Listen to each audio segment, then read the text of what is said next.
Hola mis hermanos, que Dios les bendiga. Estamos acá una vez más para compartir con ustedes el mensaje de la palabra de Dios. Y me parece oportuno en esta oportunidad compartir aquella bella historia que habla de un paralítico siendo sanado por el Señor Jesucristo. Al leer la historia vamos a estar revisando su contexto y su significado, por lo cual yo les invito para que ustedes busquen en su Biblia y lean junto a mí lo que les voy a indicar. Esto está allí en el Evangelio según San Lucas, en el capítulo 5, en el versículo 17. Lucas 5, 17. Desde ahí vamos a leer y a comentar lo que la palabra de Dios nos dice para nuestras vidas. Siga conmigo la lectura. Dice: aconteció un día que él estaba enseñando y estaban todos sentados, los fariseos y doctores de la ley, los cuales habían venido de todas las aldeas de Galilea y de Judea y de Jerusalén, y el poder del Señor estaba con él para sanar.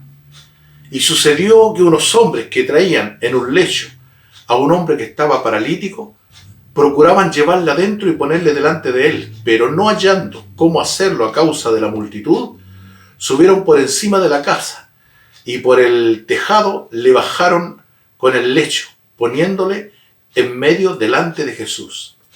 Al ver él la fe de ellos, le dijo: hombre, tus pecados te son perdonados. Entonces los escribas y los fariseos comenzaron a cavilar diciendo: ¿quién es este que habla blasfemias? ¿Quién puede perdonar pecados sino solo Dios? Jesús entonces, conociendo los pensamientos de ellos, respondiendo les dijo: ¿qué caviláis en vuestros corazones? ¿Qué es más fácil decir: tus pecados te son perdonados, o decir: levántate y anda? Pues para que sepáis que el Hijo del Hombre tiene potestad en la tierra para perdonar pecado, dijo al paralítico: a ti te digo, levántate, toma tu lecho y vete a tu casa. Al instante, levantándose en presencia de ellos y tomando el lecho en que estaba acostado, se fue a su casa glorificando a Dios. Y todos, sobrecogidos de asombro, glorificaban a Dios y llenos de temor decían: hoy hemos visto maravillas. Amén. Le invito a que hagamos una oración en la presencia de Dios. Padre, en el nombre de Jesucristo te damos gracias porque tú has dejado a nuestra disposición tu palabra, Señor, para que nosotros leyéndola y entendiéndola podamos descubrir, Señor, tu perfecta voluntad para nuestras vidas. Yo ruego, Señor, que a través de este mensaje tú hables a cada uno de mis amigos y hermanos oyentes de este mensaje. Bendícele, Señor, que la gracia de tu Santo Espíritu esté en mi vida para que haya un fluir de tu Espíritu provocando convicciones en los corazones. Gracias, Señor, en el nombre de Jesús. Amén. Amén. Este es uno de los grandes y notables milagros que Jesucristo hizo en su estadía, en su ministerio acá en la tierra, cuando junto a los discípulos recorría las distintas regiones de Israel. En esta oportunidad está allí en la ciudad de Capernaum, donde había decidido volver a entrar. Y se da esta situación. Recordemos, y en contexto general debemos revisar que Jesús estaba siendo cuestionado por los religiosos de su tiempo.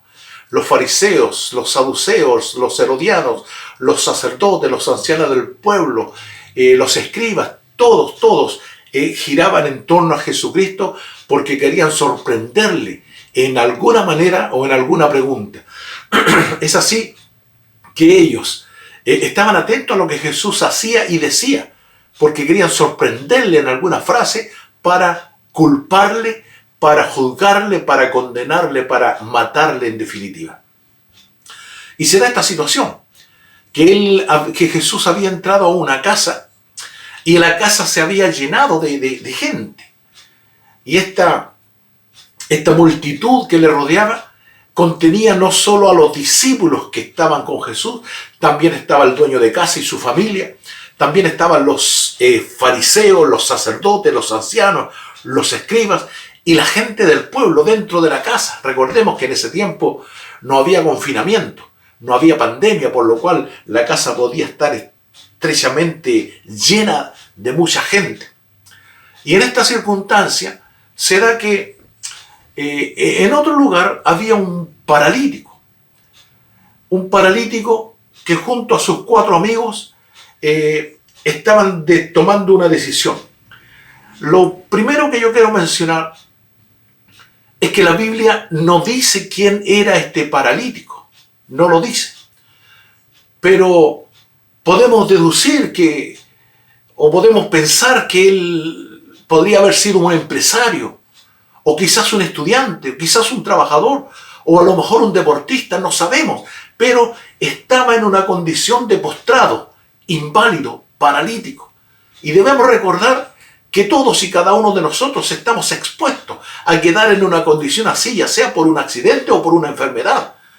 De hecho, en nuestra nación, Chile, tenemos una institución que se llama la Teletón y que se dedica expresamente a atender a gente inválida que está en una condición de postrado y tratando de rehabilitarle. Y dentro de esa gente que se rehabilita existen muchos deportistas, gente muy ágil, dinámica, activa, que repentinamente tuvo un accidente y quedó en una condición postrada. Bueno, la Biblia no nos dice quién era este paralítico, pero pudo haber sido cualquier persona. Lo importante y lo interesante, que todas las personas, sea empresario, sea obrero, sea estudiante o sea deportista, todas necesitan un acercamiento o un encuentro con el Señor Jesucristo. Y esto era lo que necesitaba ese paralítico que menciona. Bueno, había alrededor de él 4 amigos. La cifra de los 4 amigos la saco del libro de Marcos. Marcos dice que eran 4 amigos. 4 amigos que estaban en torno al paralítico. Lo más probable que eran amigos cercanos, que se preocuparon por él. Uno de ellos habrá dicho, pienso, esto no lo dice la Biblia, pero podemos especular un tanto. Uno habrá dicho y habrá tenido compasión de él, pobrecito, mi amigo, en la condición que está. Otro se habrá sentido compungido y dolido y con mucho amor habrá dicho, si pudiera ayudarle. Pero al otro a lo mejor dijo, yo sé cómo ayudarle, yo conozco a un sanador que se llama Jesús. Y el otro dice, el cuarto dice, bueno, no sacamos nada con tener amor, compasión y conocer a Jesús si no tomamos la decisión de ir a Él. Es importante tomar la decisión de ir a Jesús. No basta escuchar de Él, no basta sentirse compungido, sentir amor. Hay que tomar la decisión. El tema está que estos 4 en conjunto tomaron la decisión, tomaron al paralítico, lo pusieron allí en un lecho, en una camilla, y lo acarrearon hasta el lugar donde estaba Jesús. Y recordemos cuál era el lugar que estaba Jesús.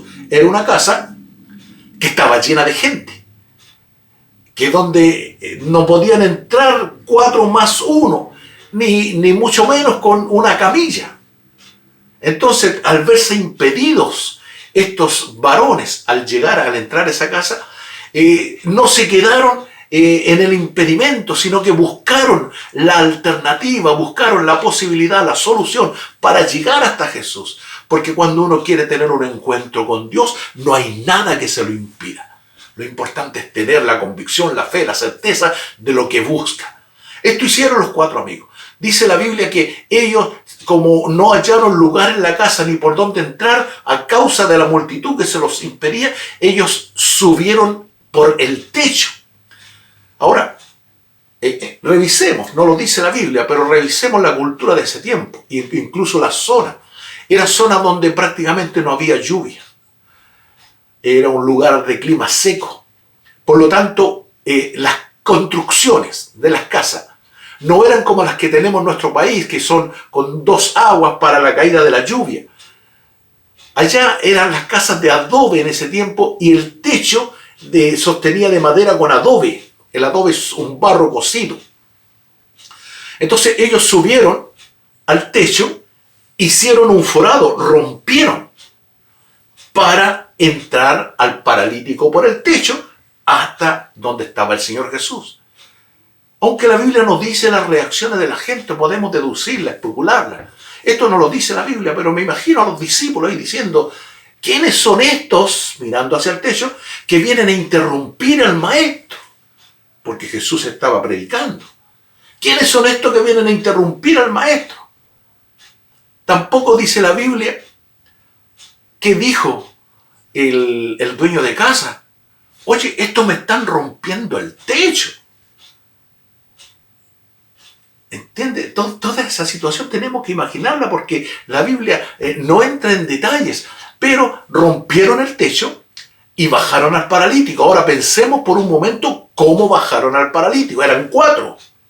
Lo obvio, lo lógico, es que primero bajaron 2. Y 2 se quedaron arriba para sostener al paralítico, la camilla. Y luego, cuando los 2 estaban en condición de recibirlo, lo tomaron, lo recibieron, y los otros 2 quedaron arriba. Y al ver la fe de ellos, dice la Biblia que Jesús les dijo: hijo, tus pecados te son perdonados. Tus pecados te son perdonados. Y a la palabra de Jesús reaccionan todos, ya lo dije, los discípulos diciendo: ¿quiénes son estos que perturban el mensaje del maestro? El dueño de casa diciendo: mire, el Señor Jesús, en vez de llamarle la atención a ellos que rompieron el techo, les dice: tus pecados te son perdonados. Imaginémonos los amigos, los de arriba, como no escuchaban bien, le habrán dicho de abajo: ¿qué dijo? ¿Qué dijo el Señor Jesús? Les dijo: tus pecados te son perdonados. Si nosotros lo traíamos para que lo sanara, no para que le dijera: tus pecados te son perdonados. Son reacciones naturales. ¿Y qué dijeron los religiosos? ¿Quién es este que se cree que viene a perdonar pecado acá? Si el único que tiene autoridad para perdonar pecado es Dios. Entonces, el comentario de la gente es interesante considerarlo. Cada uno tiene una visión diferente, cada uno tiene una perspectiva diferente respecto de lo que Jesús hace y dice.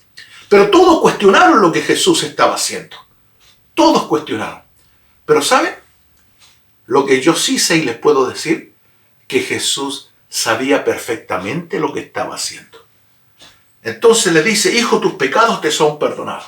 Y cuando vino el cuestionamiento de los religiosos, de esos fariseos, de los sacerdotes, de los escribas, que decían que solo Dios puede perdonar pecado, entonces Jesús les dijo: ustedes tienen razón, estoy parafraseando. Ustedes tienen razón, solo Dios tiene autorización para perdonar pecado, pero para que ustedes vean que el Hijo del Hombre viene con la autoridad de Dios, le dijo al paralítico: toma tu lecho, levántate y anda. Y la Biblia dice que tomó el lecho y caminó. Ocurrió un milagro. Ese milagro es una evidencia para los religiosos de que Jesús es Dios y tiene autoridad para perdonar pecados. Por eso dije, Jesús sabía perfectamente lo que estaba haciendo, porque si había algún impedimento en ese paralítico para que recibiera el milagro de Dios, eran sus pecados. Necesitaba el perdón de pecados para recibir entonces la bendición de Dios a través de la sanidad. Mire, yo no sé cuál es la necesidad de cada uno de ustedes. Posiblemente no esté paralítico, posiblemente no esté postrado en una cama, pero todos, en alguna manera, en alguna medida, tenemos alguna necesidad. No sé cuál sea tu necesidad, pero ¿sabes? La única forma para que recibas la bendición de Dios es que recibas esta palabra de Jesús que te dice: tus pecados te son perdonados. Amigo, usted necesita el perdón de Jesucristo, porque la Biblia dice que donde abundó el pecado, sobreabundó la gracia. La Biblia dice: por cuanto todos pecaron y están destituidos de la gloria de Dios. Y yo en este sentido quiero darle una explicación anexa, añadida. Porque cuando usted escucha la palabra pecador, seguramente usted reacciona diciendo: yo no soy pecador. Y eso lo dicen los incrédulos, y eso lo dicen los religiosos, y eso lo dice la sociedad entera. Porque ninguno se considera pecador. Pero para explicarle esta parte yo voy a recurrir a 2 palabras. Primero, crimen. Segundo, pecado. Le voy a explicar estas 2 palabras: crimen y pecado. crimen es toda transgresión a la ley del hombre. Por eso nosotros andamos libremente por la calle con la frente en alto, porque no somos criminales, no hemos transgredido la ley del hombre. Pasamos por el lado del policía y podemos saludarle. ¿Por qué? Porque no somos criminales. La otra palabra es pecado. Pecado es toda transgresión a la ley de Dios. Y la Biblia dice que por cuanto todos pecaron y están destituidos de la gloria de Dios. Esto indica que frente a la ley del hombre podemos pasar con la frente en alto, pero frente a la ley de Dios estamos todos considerados culpables y estamos bajo condenación. Pero no está todo perdido, porque la Biblia dice que donde abundó el pecado, sobreabundó la gracia. La Biblia dice que en esto muestra Dios su amor para con nosotros, en que siendo aún pecadores, Jesucristo murió por nosotros. Y si Jesucristo murió por nosotros, es porque Él cargó nuestros pecados en la cruz. De tal manera que ahora nos puede decir, tus pecados te son perdonados. La Biblia dice que en ninguno otro hay salvación, porque no hay otro nombre bajo el cielo dado a los hombres en quien podamos ser salvos. La Biblia dice categóricamente que Jesús es el camino, la verdad y la vida. Nadie viene al Padre si no es por Él. Por lo tanto, amigo querido, quiero decirle que existe un solo Dios y un solo mediador entre Dios y los hombres, Jesucristo el Señor. Si usted está dispuesto a confesar que Jesús es el Señor, a creer que Dios le levantó de entre los muertos, entonces recibirá el perdón de los pecados, porque Jesucristo murió por nosotros. Y cuando reciba usted el perdón de pecado, entonces también recibirá con Él toda la bendición que hay a través de Jesucristo. Él quiere bendecirle, Él le ama. La pregunta para usted es la siguiente. ¿Quiere pasar de muerte a vida? ¿Quiere pasar de tinieblas a luz? Solamente creyendo y confesando a Jesucristo el Señor puede hacerlo. Este paralítico de la historia que comentábamos anteriormente necesitaba el perdón de los pecados para recibir un milagro de parte de Dios. Y quiero decirle que usted necesita el perdón de pecado para que Dios le bendiga en una forma milagrosa. Mi deseo es que Dios le bendiga. Yo le invito para que oremos un momento. Repita conmigo esta oración. Si usted ha creído, si usted ha aceptado a Jesús en su corazón como Señor, por favor repita conmigo esta oración. Señor Jesús, que se escuche. Señor Jesús, en esta hora yo te doy gracias porque he creído que tú llevaste mis pecados en la cruz. Y ahora al recibir el perdón de pecado, también recibo tu bendición. Padre, en el nombre de Jesús, te doy gracias por tu Hijo Jesucristo, porque al morir en la cruz por mí, ahora yo puedo ser llamado Hijo de Dios. Gracias, mi Dios, gracias. En el nombre de Jesús. Amén. Amén. Si usted ha hecho esta oración de fe y esta confesión, tenga la plena seguridad, con una profunda convicción, de que ahora las puertas del cielo, las ventanas del cielo se abren para usted y va a haber bendición sobreabundante sobre su vida en forma milagrosa. Amado amigo y hermano, que Dios les bendiga.